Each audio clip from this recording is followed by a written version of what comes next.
I watched as my friend Carol hugged my son Tyler tightly. "We're going to have so much fun tonight, aren't we, buddy?" she said, ruffling his brown hair. Tyler nodded excitedly, already eyeing the board games Carol had brought. I grabbed my purse and car keys, heading toward the door. As I turned to wave goodbye, seeing Tyler's happy face brought back the phone call that had started this whole mess 2 weeks ago. "Elsie, your father and I have decided to make the anniversary party adults only," Mom had said bluntly after our usual small talk. "So you'll need to leave Tyler at home. We want to have a sophisticated evening, no children running around." "But Mom, Tyler is 7 now. He behaves really well at gatherings, you know that." "I'm sorry, but we've already told all the guests about this condition, no exceptions." I'd paced around my kitchen, phone pressed to my ear. Does this rule apply to Megan too? Is she leaving her kids at home? Megan, my older sister by 3 years, had 3 children aged 4 to 10. Mom had paused then, a bit too long. Of course it applies to everyone. Megan's children too. That doesn't seem fair, Mom. I'm a single parent, it's not that easy for me to find childcare. You'll figure it out, you always do. I'd sighed, fine, I'll find someone to watch Tyler. Now, standing at the door watching Carol and Tyler set up a game of Monopoly, I wondered why I'd even agreed to go. Ever since my divorce from Greg 3 years ago, family gatherings had become increasingly uncomfortable. "Have fun," I called, forcing a smile before closing the door behind me. I walked to my car, a 6-year-old Honda that had seen better days.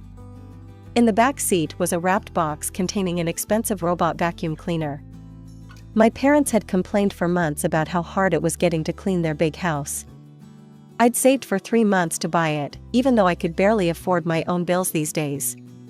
The 20-minute drive to my parents' suburban home gave me time to think. I'd always felt a strange imbalance in how my parents treated Megan and me, but I'd chalked it up to my own insecurities. Sure, they seemed more excited about Megan's achievements and spent more time with her kids, but I figured that was just because she had 3 children to my 1. I pulled into the driveway of my parents' 2-story colonial house, noting the line of cars already parked along the street. Taking a deep breath, I grabbed the heavy gift from the back seat and headed to the front door. When I walked in, the house was filled with chatter and laughter.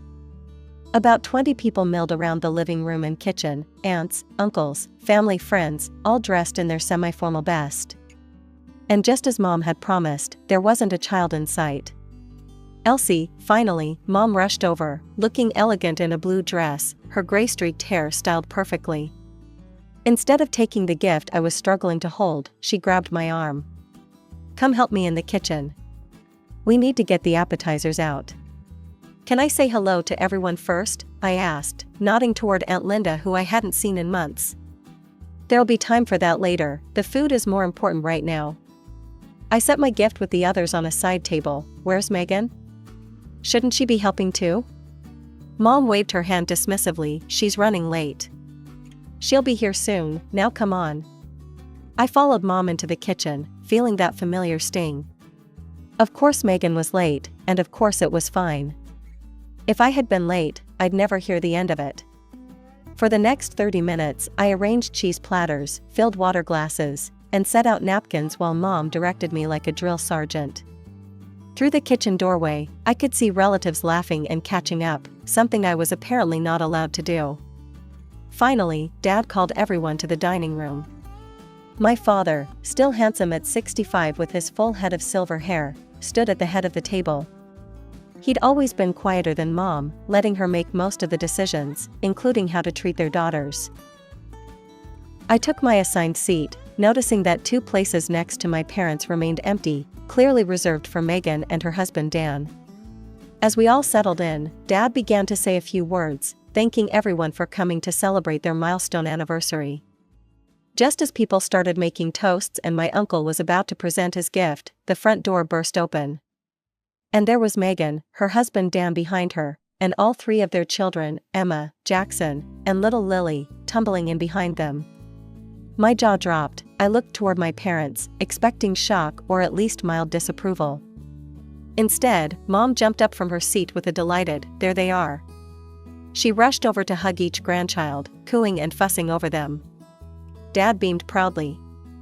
I sat frozen in my chair, watching as Megan and Dan took their places at the table as if nothing was amiss. Mom quickly set up a small table in the corner of the living room for the kids, bringing them plates piled high with food. From where I sat, I could hear Megan's children shouting and giggling, making more noise than Tyler ever would have. And yet, my parents just smiled indulgently in their direction. I gripped my water glass so tightly I thought it might shatter. All I could think was, why does she get to break the rules? Why are her kids allowed when mine isn't? But I said nothing. I smiled through gritted teeth, ate the dry chicken my mother had overcooked, and waited for the right moment to get answers. When everyone finished eating dinner, there was a short break before dessert. I saw my chance and stood up, my legs shaky with anger. I caught my parents' eyes and motioned them to follow me to the hallway, away from the other guests. "What's going on?" I asked, keeping my voice low.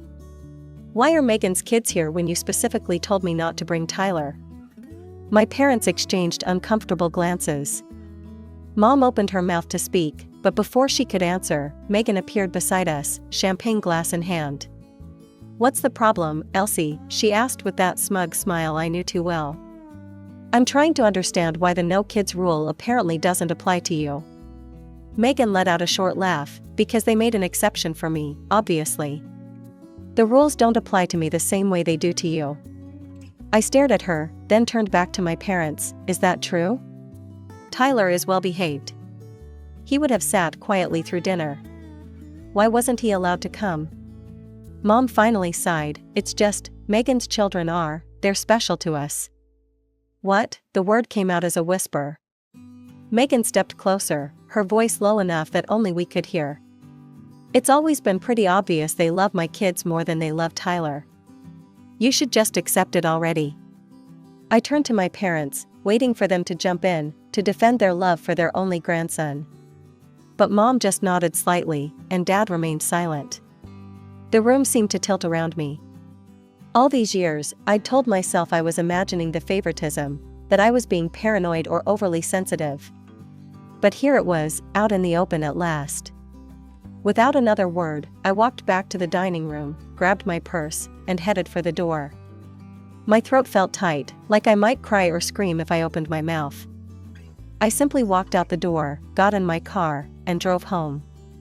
When I arrived, Carol was surprised to see me back so early. Tyler was already in his dinosaur pajamas, getting ready for a movie before bed. After I put Tyler to bed with an extra long story, I came back to the living room where Carol was waiting with 2 glasses of wine.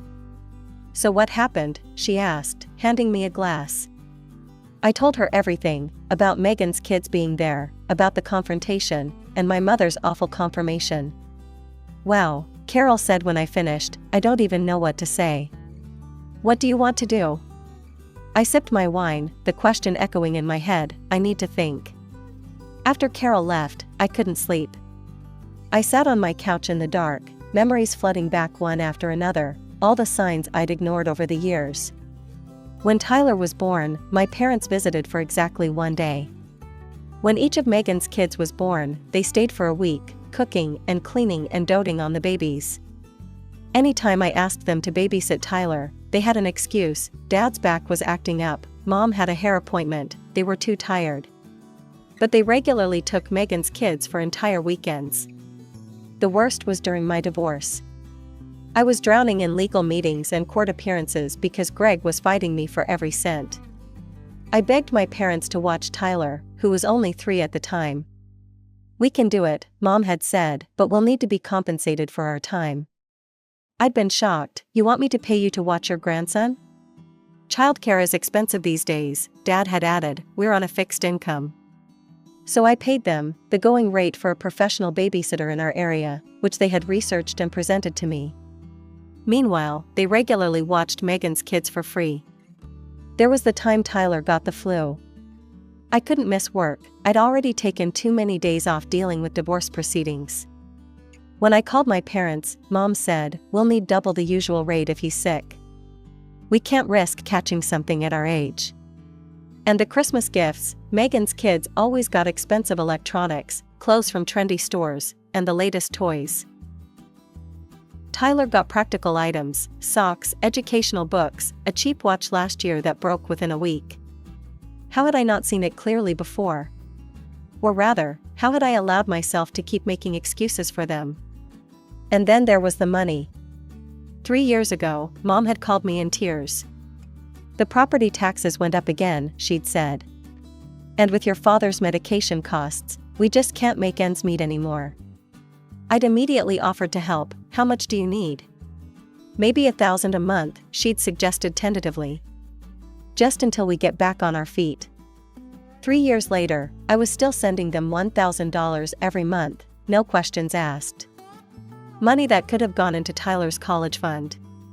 Money that could have allowed me to fix the leak in my bathroom ceiling or replace my aging car.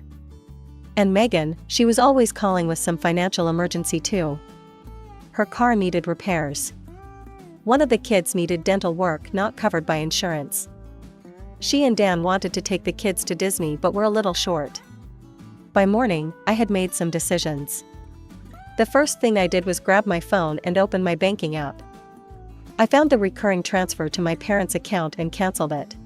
Next, I texted my boss, remember all that vacation time I've been accumulating?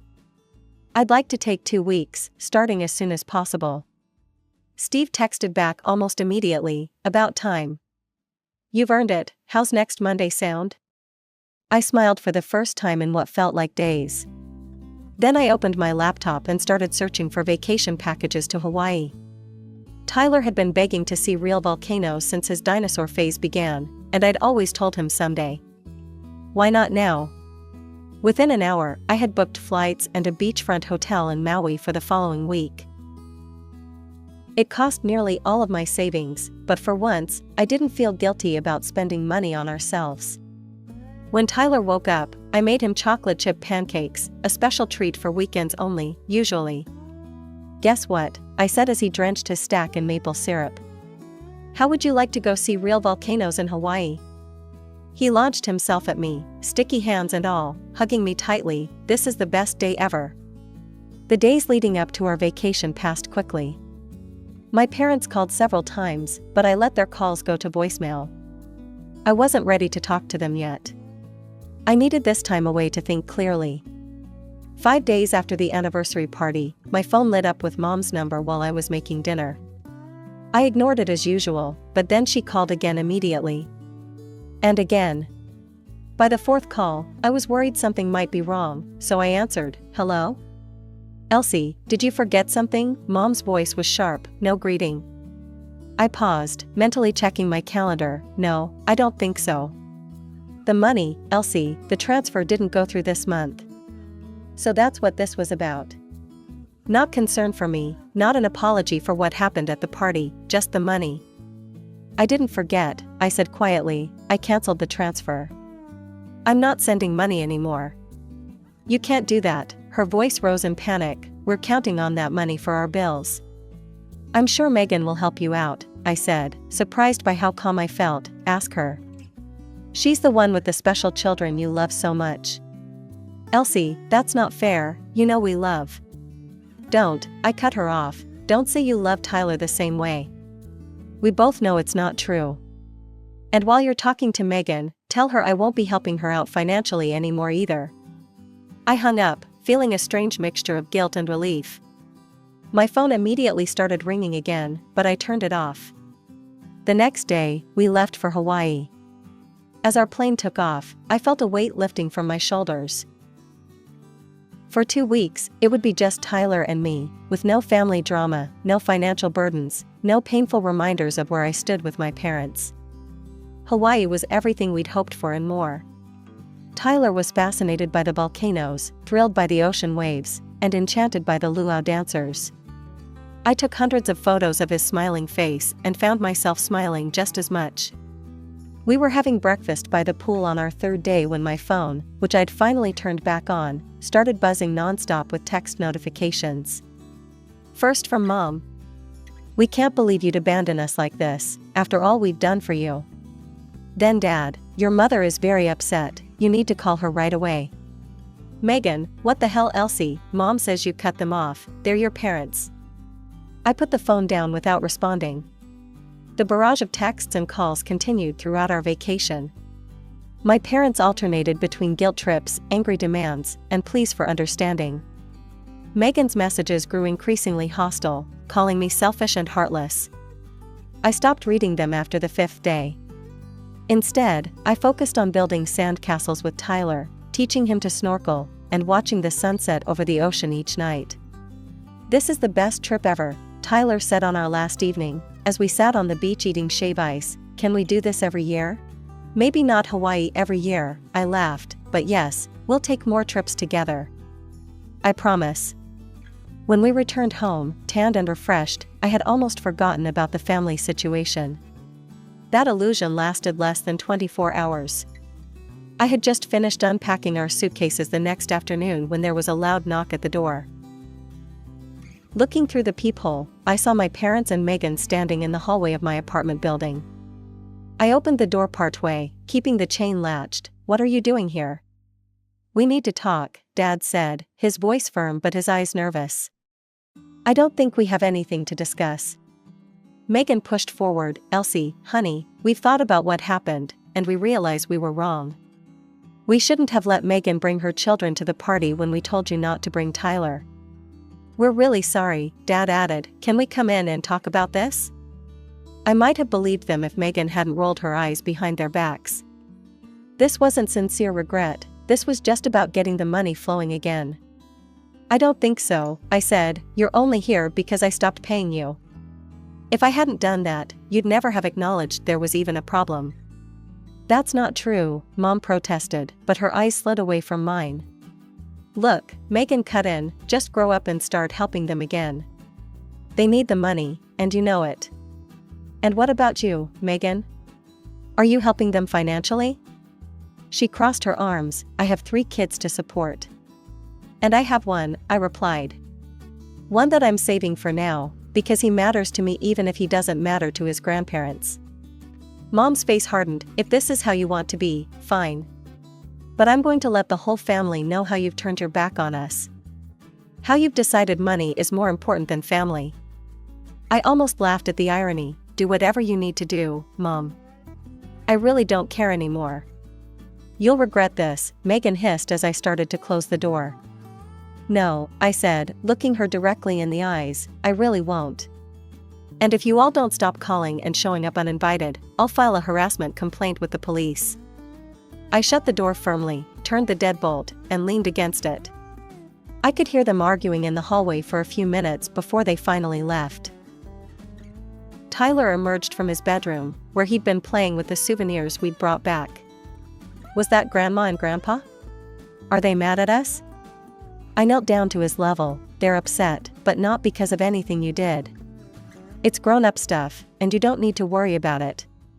He nodded seriously. "Okay, can we have pizza for dinner?" I smiled and ruffled his hair. "Absolutely." That night, after Tyler was asleep, I sat down with my laptop and created a new savings account specifically for his college fund. Into it, I transferred the $1,000 I would have sent to my parents. 4 months have passed since that confrontation at my door. 4 months of no family dinners, no holiday gatherings, no casual phone calls asking how my day went. 4 months of peace. My cousin Rachel called about 5 months after the door incident. "Your mom is telling everyone you abandoned them," she said. "That you cut them off financially without warning and now they can't pay their bills." "Did she mention that I've been giving them $1,000 a month for 3 years?" I asked. "Or that they paid me nothing but demanded payment to watch their own grandson?" Rachel was silent for a moment. "No, she left that part out." "So what really happened, Elsie?" I told her everything, the anniversary party, the favoritism, the years of unequal treatment. When I finished, Rachel sighed heavily. "I'm so sorry, I had no idea it was that bad. I mean, I noticed they seemed more excited about Megan's kids, but I thought it was just because she had more of them. That's what I told myself too, for a long time."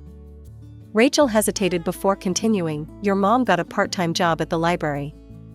Your dad's cutting back on his golf games. They're managing, but it's definitely an adjustment for them. I absorbed this information, surprised at the twinge of guilt I felt. And Megan? From what I hear, she and Dan had to cancel their annual beach vacation. Apparently, they're all blaming you for their financial troubles. Sounds like they're all learning some valuable life lessons, I said, trying to sound indifferent. But it wasn't my concern anymore. I couldn't make their financial problems my responsibility again. I used the extra money I now had to fix up our apartment, new paint in the living room, a better mattress for Tyler, the bathroom ceiling repair I'd been putting off for 2 years. I started contributing more to my 401k and adding steadily to Tyler's college fund. We took weekend trips to the zoo, the science museum, the water park 2 towns over. Small adventures that made Tyler's eyes light up the way they had in Hawaii. I even started dating again, casually, just coffee or dinner while Tyler was at a friend's house or with Carol. Nothing serious yet, but it felt good to remember I was more than just a mom and a daughter. Last week, I came across an old photo album while cleaning out the hall closet. Inside were pictures from my childhood, birthdays, holidays, family vacations. Looking at them now, I noticed something I'd never seen before. In almost every picture, I was reaching toward my parents, a hand outstretched, leaning in their direction, always seeking connection. They were almost always turned slightly away, focused on something else. Usually Megan. There was one photo that hit me particularly hard. My 5th birthday party. I was blowing out candles on a cake, but neither of my parents was looking at me. They were both watching Megan, who was reaching for a present that wasn't hers to open. Tyler found me sitting on the floor surrounded by photos. Can I see the pictures? Sure, I pulled him onto my lap and showed him photos of me as a little girl, but I put away the birthday party one. Some realizations are too heavy for 7-year-old shoulders. Yesterday, I ran into my dad at the grocery store. It was the first time I'd seen any of my family members since the confrontation at my door. He looked older somehow, the lines in his face deeper. We stood awkwardly in the produce section, neither sure what to say. "How are you?" he finally asked. "Good, we're good. How about you and Mom?" "Managing," he shifted uncomfortably. "Your mother's working at the library now." "I heard." "She doesn't like it much, says the supervisor is too demanding." I almost smiled. Mom had always hated being told what to do. That's too bad. "Megan helps us out a little now, not as much as you did, though." I guess that was supposed to make me feel guilty. It didn't. "How's Tyler?" Dad asked, surprising me. "He's great, top of his class in math, and he joined a soccer team this spring." Dad nodded. "That's good, he was always a smart kid." Was this the first compliment he'd ever given about my son? I couldn't remember another. "Well," Dad said, checking his watch, "I should get going." "Your mother's waiting in the car." "Right, tell her I said hello." He hesitated, then asked, "Do you think you might come by sometime? Maybe bring Tyler for a visit?" The old me would have jumped at this olive branch, desperate for any sign of acceptance. But I wasn't that person anymore. "I don't think we're ready for that yet, Dad." He nodded slowly. "I understand." I wasn't sure he did, but it didn't really matter. My peace of mind wasn't dependent on his understanding anymore. "Take care," I said, and meant it. Despite everything, I didn't wish them ill. I just couldn't keep setting myself on fire to keep them warm. As I finished checking out and headed to my car, I felt lighter somehow. Seeing my dad hadn't reopened old wounds the way I'd feared it might. Instead, it had confirmed what I already knew. I'd made the right decision for Tyler and for myself. I don't know if I'll ever fully reconcile with my parents or Megan. Maybe someday, if they can truly acknowledge the hurt they caused and make genuine amends. But I'm not holding my breath, and I'm not putting my life on hold waiting for that day to come. For now, I'm focused on building the best life I can for Tyler and myself. He deserves a mother who values herself enough to stand up against unfair treatment. And I deserve to put my own oxygen mask on first, as they say.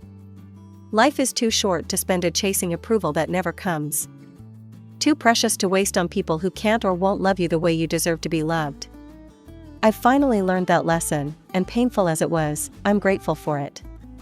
Because now Tyler and I are free to create our own family traditions, free to surround ourselves with people who genuinely care about us, free to live and love without conditions or comparisons.